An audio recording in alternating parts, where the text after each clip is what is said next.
झारखंड के आंदोलन में कोई पाकिस्तान का कनेक्शन नहीं निकाला गया, किसी भी आंदोलनकारी को देशद्रोही नहीं बताया गया।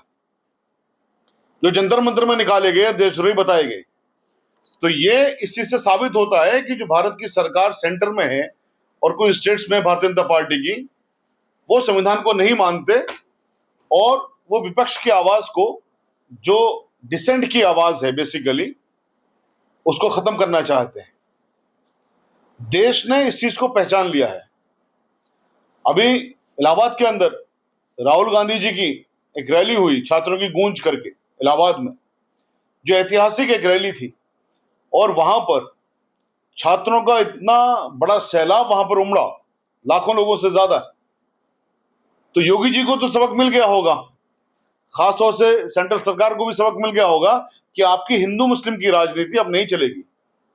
ये जो आप आंदोलन को दबाते हो, ये जो आप संविधान के खिलाफ काम करते हो, ये अब नहीं चलेगा, क्योंकि देश का युवा जाग चुका है। और जब देश का युवा जाग जाता है तो युवाओं ने अंग्रेजों को भी भगाने का काम किया। तो इन सरकारों को भी, जो देश द्रोही सरकारी हैं, जो समाज विरोधी सरकारें हैं, जो समाज को तोड़ने का काम करती हैं, इनको भी भगाने का काम करेंगे। ये इनकी समझ में आ चुका है। अमित शाह साहब से, पार्लियामेंट के अंदर अमित शाह साहब रोज जाते हैं, लेकिन पार्लियामेंट के अंदर नहीं जाते, अपने ऑफिस में जाके बैठ जाते हैं। जिस दिन से सेशन शुरू हुआ है, 20 तारीख के बाद से, 20 जुलाई के बाद से लगातार एक डिमांड चल रही है कि अमित शाह साहब आके वहां पर बताएं कि पैलेट गन आपने चलवाए या आपकी इजाजत के बगैर आपके अफसरों ने चलवाए।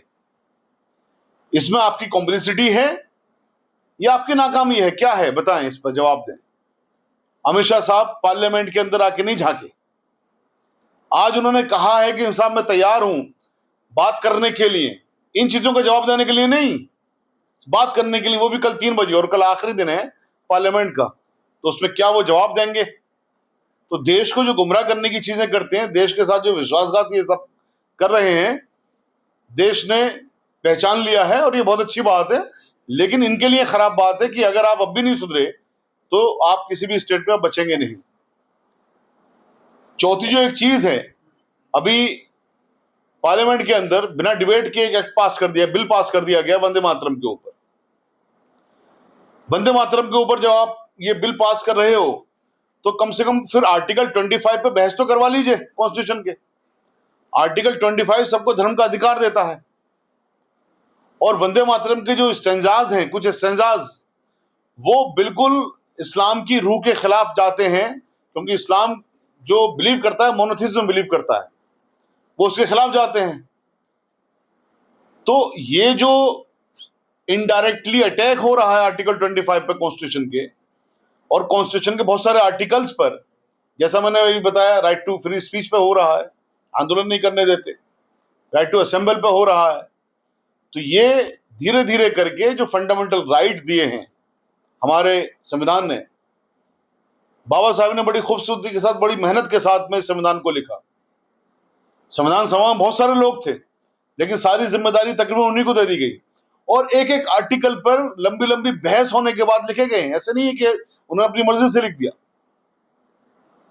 और आज तक किसी भी आर्टिकल को भारत की सरकार ने या हमारे देश के जुडिशरी ने ये नहीं कहा कि साहब ये आर्टिकल नहीं होना चाहिए। सारे आर्टिकल्स के लिए, बल्कि सुप्रीम कोर्ट ने ये कहा है कि अभिन्न अंग है ये कॉन्स्टिट्यूशन का, इन्हें कोई चेंज नहीं कर सकती सरकार, किसी भी हालत में चेंज नहीं कर सकती। तो जब ये जानते हैं कि ये कितनी भी मेजोरिटी लेके आए, ये चेंज नहीं कर सकते, तो इनडायरेक्टली अटैक करते हैं। उसी इनडायरेक्टली अटैक में वो जो कन्वर्जन वाला लॉ है, कन्वर्जन वाला लॉ लेके आए।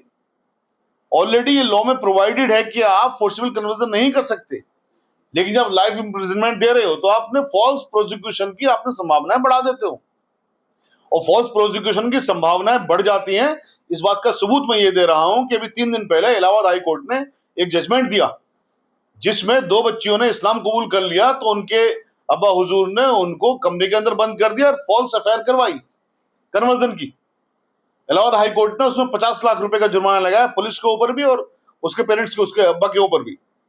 तो ये सबूत है इस बात का कि मिसयूज कर रहे हैं इस तरह से। तो ये जो आर्टिकल 25 का उल्लंघन कर रहे हैं या इसको एक तरह से इन्होंने खत्म करने की कोशिश कर ली है, इसको देश को देखना चाहिए। और साथ में एक बात और, ये अब जितने भी एजेंडा ले आए, चाहे वंदे मातरम ले आए या एंटी कन्वर्जन ले आए, कुछ भी और ले आए, अब देश इनकी पिच पर नहीं खेलेगा। मैं पूरे देश के साथ देश से ये बात कहना चाहता हूं आप लोगों के माध्यम से कि अब आप इनकी इस ट्रिक में मत आ जाना कि आपने वंदे मातरम पे आपने एजिटेशन करना शुरू कर दीजिए या आप किसी और चीज पे एजिटेशन शुरू करना कर दीजिए। इनका ईंधन है ये, हिंदू मुस्लिम की राजनीति इनका ईंधन है। इनके ईंधन को खत्म करने का काम किया है गेन जी ने और जेन अल्फा ने। इस कुर्बानी को आप बेकार मत जाने देना। थोड़े दिन की बात है, इनकी सरकार को आपने हटा लीजिए, आपने इनकी सरकार को हटा लीजिए तो आपकी सारी समस्याओं का समाधान हो जाएगा। देखिए, हमारे देश में दो तरह की ताकतें काम कर रही हैं। दो तरह की ताकतें हैं बेसिकली। एक ताकत सरकार है और सरकार ने जैसे कसम खा रखी हो कि हम संविधान की नहीं मानेंगे, संविधान के मुताबिक नहीं चलेंगे। मैं एक्सप्लेन करूंगा आपको। और एक ताकत जो भारत की जनता ने विपक्ष में बैठने वालों को दी है, क्योंकि लोकतंत्र तभी मजबूत होता है जब सरकार और विपक्ष दोनों मजबूत हों और मजबूती के साथ अपनी बात करें। जो विपक्ष है उसकी सरकारें भी कुछ स्टेट्स में हैं। अब आप देखिए, मैं आपको कुछ एग्जाम्पल देता हूं। जो भारत की सरकार है, सेंटर में होने के साथ साथ अच्छे खासे स्टेट्स में उनकी सरकार है, लेकिन सेंटर में या उन स्टेट्स में अगर कोई भी आंदोलन होता है या कोई करप्शन के चार्जेस आते हैं तो रेजिग्नेशन भी नहीं होता उनकी सरकारों से, नैतिक जिम्मेदारी नहीं लेता कोई भी वहां पर। और साथ साथ जब कोई अगर आंदोलन हो जाए तो फौरन वहां पे वो पाकिस्तान का कनेक्शन लेके आ जाएंगे, देशद्रोही का कनेक्शन लेके आ जाएंगे, एनआईए को एक्टिव कर लेंगे। तो उन पर उन आंदोलन को दबाने के लिए, कुचलने के लिए वो हर संभव कोशिश करते हैं। यहां तक कि मिसाल के तौर पे जब जंतर मंतर का आंदोलन खत्म हुआ तो इस नोट पर हुआ कि प्राइम मिनिस्टर साहब ने या सरकार ने वादा किया है कि बच्चों पे केसेस नहीं होंगे, लेकिन केसेस फिर भी किए ताकि दूसरा कोई ऐसा कोई आंदोलन ना हो। तो फिर ऑनरेबल सुप्रीम कोर्ट का सहारा लेना पड़ा, वो वहां पर मैटर लंबित है।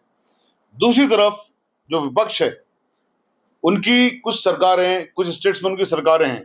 अब देखिए, वहां पर वो लोग संविधान को कितना मानते हैं कि जब वहां पर आंदोलन होता है तो पैलेट गन नहीं चलवाते।